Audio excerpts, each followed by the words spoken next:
This is Read the Tape, where we cut through the noise, the hype, the headlines to figure out what's really going on.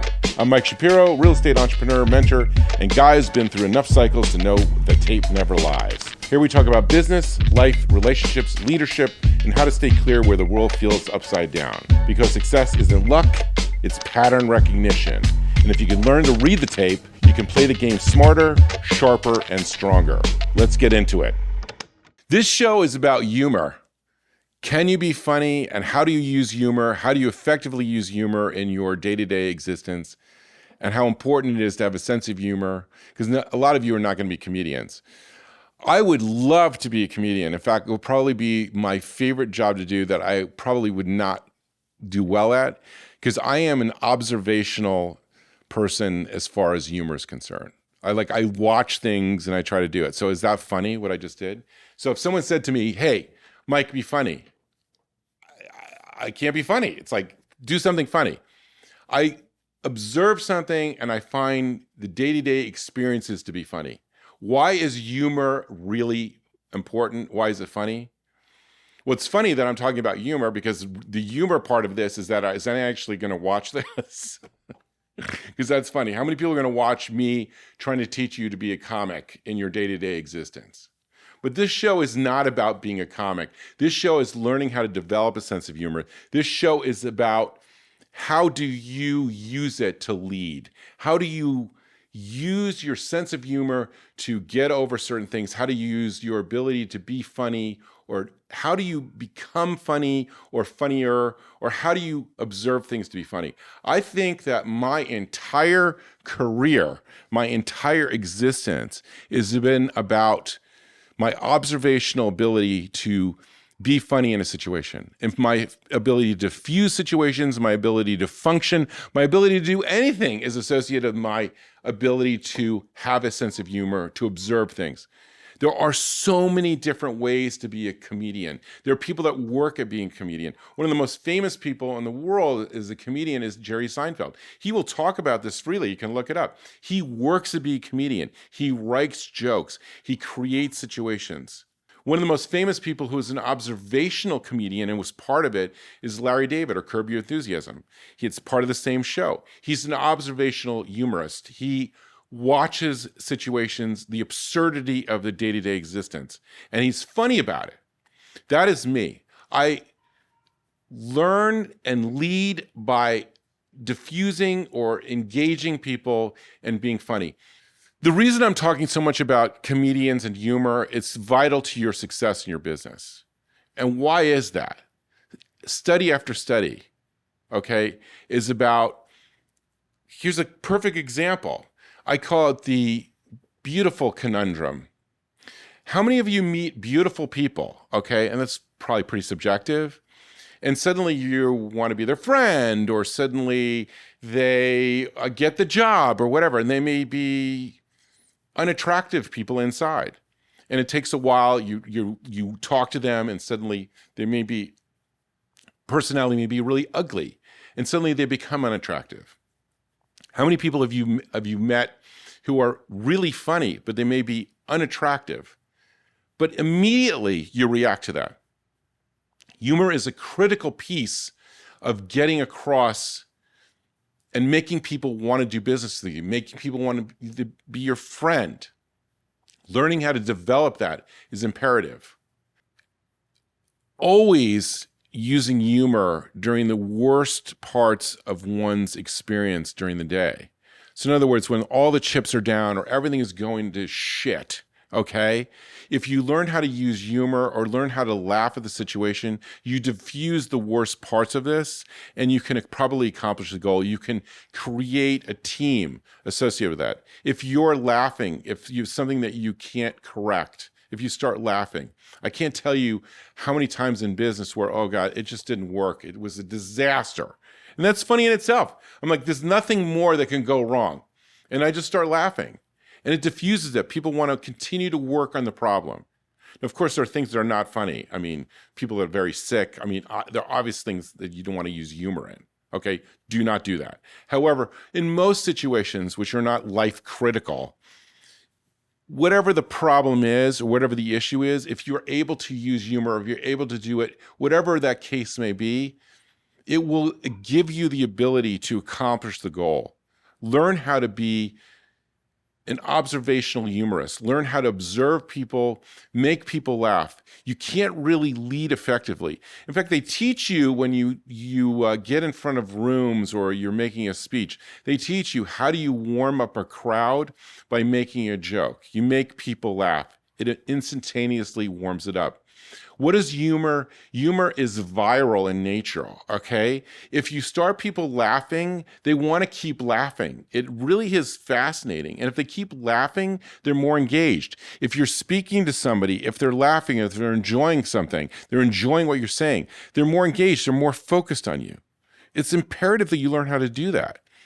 How do you learn how to do that? Well, you have to learn your skill sets in humor. Maybe you need to write them down. Maybe you need to be like Jerry Seinfeld, who really will say to you, I'm not funny, I'm really unfunny, which is funny, but he will say that. It's really, really funny. But he writes jokes, he thinks about it. So it depends on who you are and what you are. Maybe you need to practice it. Maybe it comes to you naturally. But this in itself, using those tools in reading the tape or situational awareness will give you so much more ability to do and accomplish what you want to do, whether it's interpersonal skills, whether it's getting the job done, whether it's leadership. The best leaders have senses of humor. They always do. Okay? They engage people. They engage people to try to bring them in. Now, do you find any of this funny, what I'm saying? Is any of this hilarious, like what I'm doing, what I'm saying? I'm dictating to you. I'm yelling at you right now about being funny. That's not funny, but it can be funny, right? I'm yelling at you to be funny. That's hilarious. Like, who can be funny? Be funny right now. I love to laugh. Almost everyone loves to laugh. Find me somebody that doesn't love to laugh, and I'll make that's a joke in itself. I love meeting people that are, like, in fact, I'll say that to people sometimes who seem like so stoic and they don't laugh. I'm like, do you ever laugh? Are you like, is anything funny to you? That's funny in itself. Humor is always negative. This is really interesting because I'm trying to be positive. I'm talking about positive nature of humor. How do you bring humor or comic relief into your life, into your business, into your social life? But the irony is there's nothing funny about being positive. All humor, they teach this actually, people who take humor classes, that it's all negative. All comedy is negative, which is funny in itself. Because if I say to you like, hey, I'm perfect, everything's great, and I'm not, and I'm trying to be serious, that's not funny. But if I smile and say, I'm perfect, everything's great, yeah, right, whatever, or I'm self-deprecating, that's funny. Remember that when you're trying to be funny, because it is negative. So it's really kind of one of the great ironies of life. Because it's always funny if you're able to make fun of yourself or others and make it fun of with them, not at them. Although some people like to laugh the other way, which is not particularly positive. All humor, like everything, there are mathematicians out there. I can't imagine that there's a mathematician out there, with a doctoral degree watching this podcast. And if you know somebody, please send it to them, because they will tell you that everything in life is math. They will literally describe all skill sets as a math equation, which is fascinating. So humor is math, okay? And so I always love to say that it's like a double negative makes a positive, which is a math equation. People today are using self-deprecating, younger people today are using self-deprecating humor in order to accomplish the same goal. They're making fun of themselves. They communicate that way. It is part of their culture. It's part of culture forever, but it seems to be more so today. It's a double negative. And you laugh, but do you think that anybody who is self-deprecating really believes that they're really bad at it? Probably not. Because remember, double negatives make a positive. So all you mathematicians, all one of you who's watching my podcast right now is a mathematician. And if any of you have a doctoral degree in mathematics, please communicate to me, because I would love that. It would actually be funny to me, and I could make a joke about it. Now, we've talked about, all of these things associated with social media and how the way we communicate. And And people are always looking for that viral moment. There are 15 seconds of fame, or as Andy Warhol called it, 15 minutes of fame. Everyone's looking for that, right? Any of you are utilizing these systems like Instagram, TikTok, LinkedIn. You're all looking for viral behavior. What goes viral? Funny things go viral, which is a lot easier to produce than when really bad things go viral. But that's not what we're talking about today. Bad things are people want to watch fires. It's like people want to see fires. And that's human nature, which is not necessarily a great trait that we have, but it's like rubbernecking on the freeway when you see an accident. You are drawn to it, you look at it, but you feel badly, but that's what happens. You're also drawn to when something's funny, a laugh. So if you want to be viral in your day-to-day experience, you want to create the viral capability, you have to learn how to be funny. There are so many different ways of doing it. There's the observational, there's the written, there's the visual. There's so many things that are funny in the world, and you can find your own way. You can see it in the plethora of comedians. If you just type in comedian in Google, you can start watching what people do.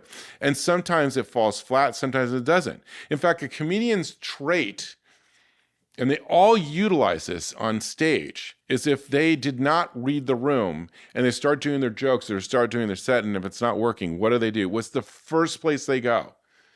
The first place they go, well, this isn't working because was really funny for the last crowd, and all of a sudden they start laughing. Self-deprecating, double negative, positive. They start making fun of their ability to not connect with the crowd, and they suddenly connected with the crowd. You can do that in your business and social lives. You can literally, when people are not paying attention to you, when people are not focused on what you're doing, if you're not getting to the goal line, if what is happening, you use that type of humor in order to accomplish the goal. You think about that. How come it's not working? And you just say it out loud. Saying things out loud, okay, is funny, as long as it's not really being cruel. I have done this over and over and over again. It have been so many times. As all of you know, I've built a large real estate company, and there were many offices. I don't remember, we had 12 or 14 offices. I can't remember how many offices we had, all these agents. And every single office in all these different locations in Southern California had a different culture. It blew my mind, a completely different culture. So I had to learn how to be funny in front of each and every one of these offices.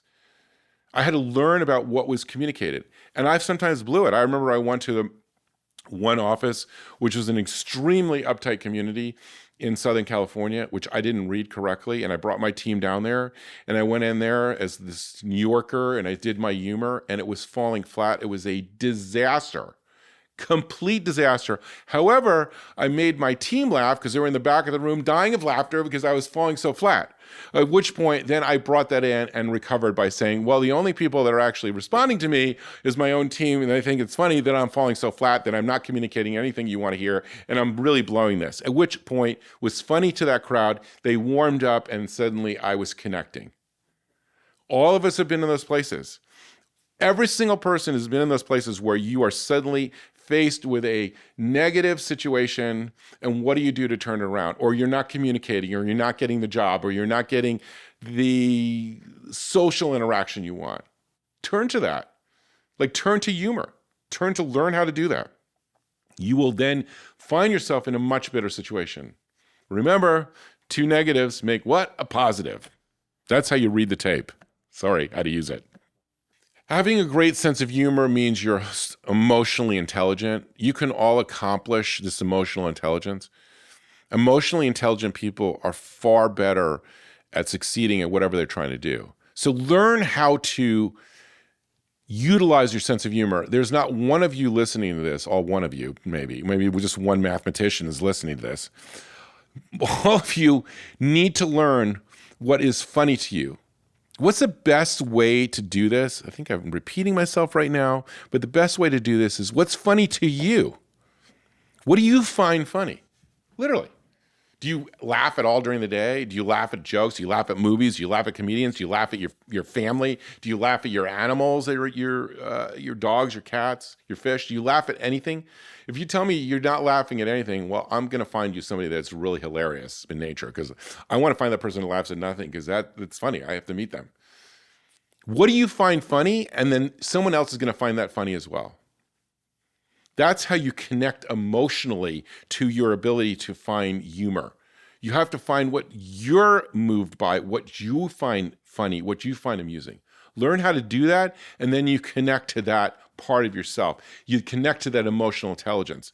That is imperative for you to learn how to do that, how to become more intelligent. Can you learn? Yes. How do you learn? What moves you? What is another great part of being funny or having humor or learning to use humor? It's the greatest weapon of all. There's nothing better than when things are tense, whether there's money issues you're trying to negotiate, whether there's physical issues. There's nothing more capable of disarming or getting the job done than laughing, okay? Learning how to laugh. There are many times that I have used humor where there's negotiations in real estate where the person has to win, there's ego. So you make a joke about ego, like whose ego is bigger or whatever you use in order for people to bring it down and like, all right, I'll deal with this. What about, people who are in physical altercations? I do not want you to do that. All right. But many people get into physical altercations or they feel threatened or they're yelling and screaming and it just gets heated and you don't want it to go further. What's the best way to disarm that? Humor. Okay. That's the best way. It happens all the time. Sometimes you have road rage or someone you're pissed off. If you use humor, they're just it disarms it. Learn how to do that. Okay, so how am I funny? Was that funny? I don't think so. How am I funny? How do I enjoy that interaction? I am completely observational. I watch for absurdities in human behavior. We are all absurd in our behaviors, and all of it can be hilarious. The things that we do on a daily basis are funny. The things that we say are funny. So if you like that style, then you need to learn how to look at all of the absurd things that you do or the people around you do, and learn how to make fun of that. Learn how to, in a nice way, learn how to utilize that in order to develop that sense of humor. It's really important to do that. Here's a few questions that I have, okay? Because I love this question and answer. How do you use humor online or use all these things without being misunderstood and canceled? You don't. Because we talked about this ad nauseum. You're in a two-dimensional forum, so it's almost impossible. What's funny to you when you use it online or use it on a DM or use it on a text message may not be funny to the other person, but you don't know that because you're not necessarily seeing the reaction. So developing humor, it may be one-dimensional sometimes if you're using these tools. So no, there's no way to do that. So think about it. If you make a joke on a two-dimensional service, make sure that you're not offensive. Make sure that you're communicating that you're trying to be funny. Or make sure that they understand that you're trying to be funny by using some of the ridiculous things that people say, like LOL. I think there was a show once where someone said they were so annoyed they didn't laugh. I love this show, Curb Your Enthusiasm, but I think it was on that. And Larry David was upset because somebody would never laugh. They just said LOL, which is really funny. However, that is exactly what you need to do. So if you're trying to make a joke, whether you're using an emoji or whatever you're doing, make sure that they're communicating that you're trying to be funny, that you're being flippant, you're being sarcastic, you're doing something. So no, it's impossible. Don't even try. How about sensitivity? Here's a question. Why are people more sensitive online than in person? Or how does that affect humor? Sensitivity, this is fascinating. How do you know that they're sensitive? Good question. That's funny in itself. So in person, if you know that they're sensitive, you're watching their physical nature. What do? Are they flinching? Are they looking away? Are they uncomfortable? Are they going side to side? Are they not listening to you? They may be sensitive to what you're saying. You're not being funny. Okay, so how do you do that? You need to read that specific tape. You need to read the room. You need to be sensitive. You need to develop that part of you. How do you do it online?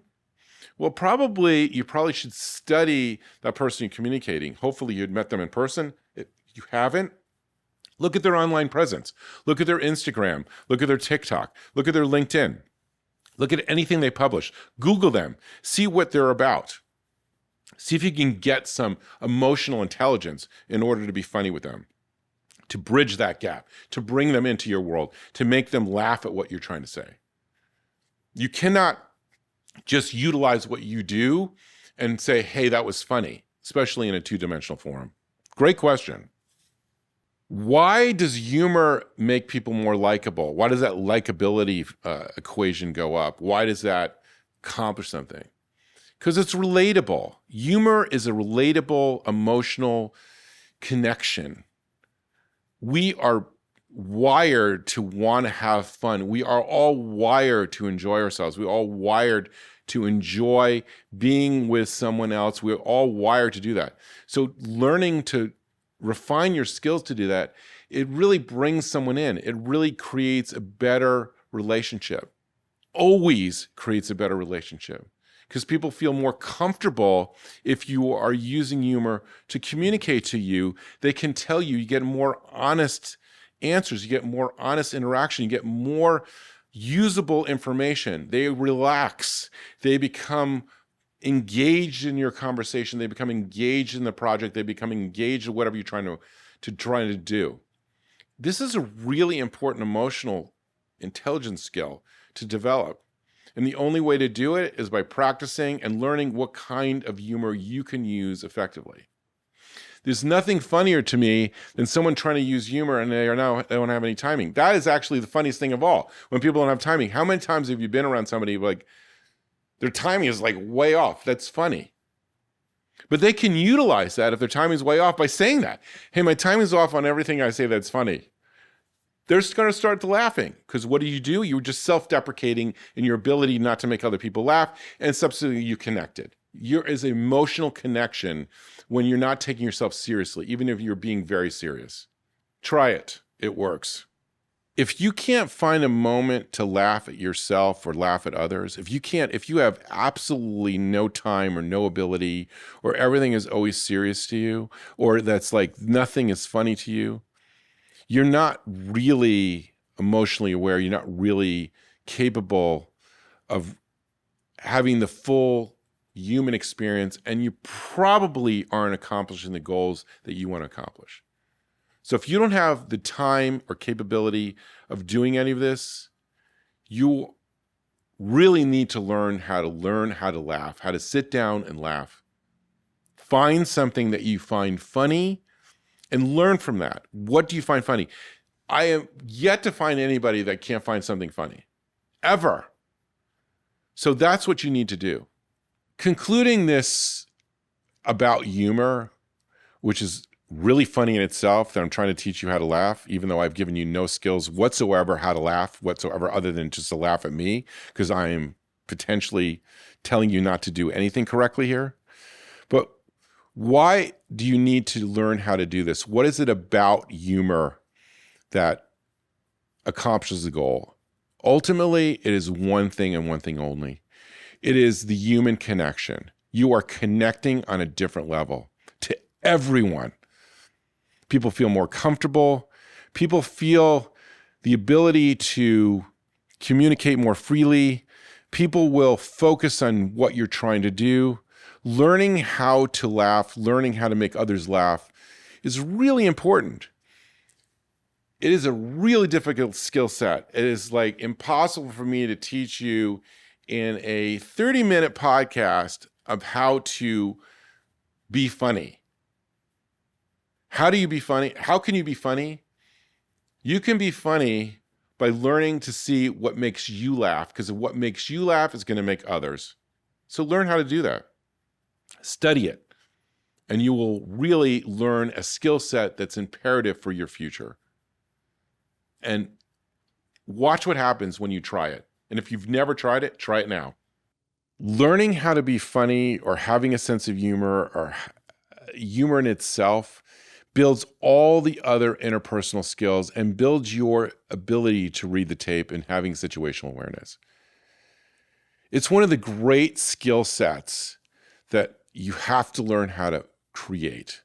Timing, interpreting others' needs, interacting with others, making other people comfortable, utilizing humor to accomplish these goals, or learning how to do this will really accelerate your abilities in so many different ways. It is really important how to learn how to laugh. It is really important how to learn how to make others laugh. It is important on your day-to-day experience. You will have much better relationships, much better business relationships, much better goals that you can accomplish by learning how to make people laugh and learning how to laugh. And maybe you're just natural at it, like I am. Or maybe you have to learn. And many of very, very famous comedians have had to learn. This isn't a skill set. You can be born with it, but you can learn how to do it. So the best way to do it is studying and learning and observing others and making fun of yourself. The best way to do it, just make fun of yourself. Self-deprecating humor is easy for all of us. And hopefully all of you can do that. Because if you take yourself too seriously, guess what? Everyone else does as well, and it's not getting you the emotional intelligence you want, and probably not getting to the goal line. All right, so here's the lowdown. How am I so funny? Where'd this come from? Like, I'm hilarious right now. You're all laughing hysterically. Where'd this come from? This came from my father. My father was hilarious. He loved to make people laugh. He loved to be the center of attention. Every single dinner, everything, he wanted to be center of attention, and he used humor. And it was always situational. It was always observational. And it was always because everything was absurd in our lives. Everything, okay? I remember Thanksgiving where my mother had terrible trouble with kitchen appliances. We don't know to this day why everything failed. I remember she had Thanksgiving dinner. They had 20 people over for dinner, and the oven failed, and she had a turkey and decided that she could cook the turkey in the microwave. And all of us know microwaves don't brown, so she shoved this turkey, half-cooked turkey, in the microwave, and subsequently the turkey looked raw. And my father thought that was hilarious, and he made fun of it the entire evening. Of course, no one ate the turkey, and you can see what happened from there. Or there's a story that's in the book about starting swimming on the wrong side of the pool. I was a swimmer, and for whatever pea brain thing I had in my mind, it was a backstroke. I was a young kid, and it was like, I think, a 25-yard swim in backstroke. And in my pea brain, I went to the other side of the pool, and the starter block on backstroke, which you start in the water. And I looked on both sides of me, and no one is in the water, and I didn't know what to do. So I swimmers take your mark. And I saw my father on the other side of the pool yelling, "That's my kid."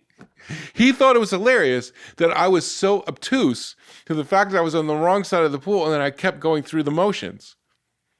Now that's funny.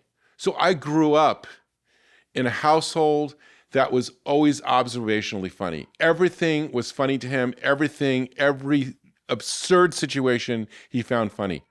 He always used humor, and he made us all laugh. He made everyone laugh, and he accomplished great things with that.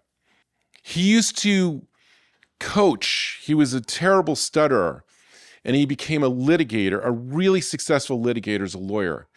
And he used to coach young people who wanted to be lawyers who were stutterers. And what he would do is make fun of the stuttering so they would get over the stuttering. That what's the worst case scenario? What will happen? He can use humor to coach people. He can use humor to get over problems. So that's how I learned. So if you don't have a father as hilarious as I had, that's okay. You can find another person in your life that makes you laugh and can help you understand what that does. Think about things in your life that make you laugh, or people in your life that make you laugh. You're probably pretty close to them. You like being around them. Learn how to do that. This show is about humor. Although it just strikes me right now is, how can I possibly be funny when I'm sitting here alone? There has to be an audience. This is absurd. That's funny in itself, I think. But this show's about using humor in order to better your career, better your life, better your engagement, better everything, and increase your emotional intelligence. But I'm not sure that I'm going to accomplish the goal of making anyone laugh because I have no audience. If I have no audience, I can't possibly be funny. That's kind of pathetic, but it's true. Another question. Can self-deprecating humor affect your self-esteem? Can you constantly saying, I'm bad at this or whatever, affect your self-esteem? Probably not. Because why?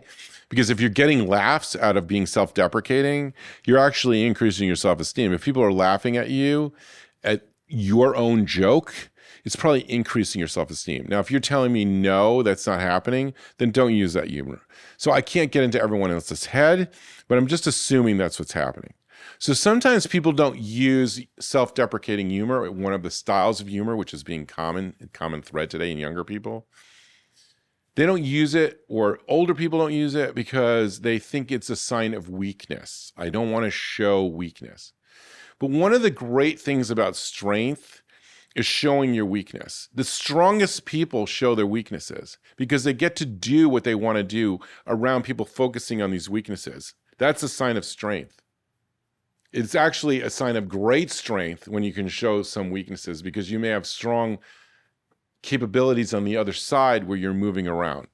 Such a great negotiating tool. You're disarming the person. They're enjoying yourself. They're liking you. You can probably get what you want if they're enjoying that. So it's I hate saying a weapon because that sounds ridiculous and I'm trying to be funny here, but it's actually a great strength. So don't think that you showing weakness will ever be showing a sign of weakness. It literally is a sense of strength.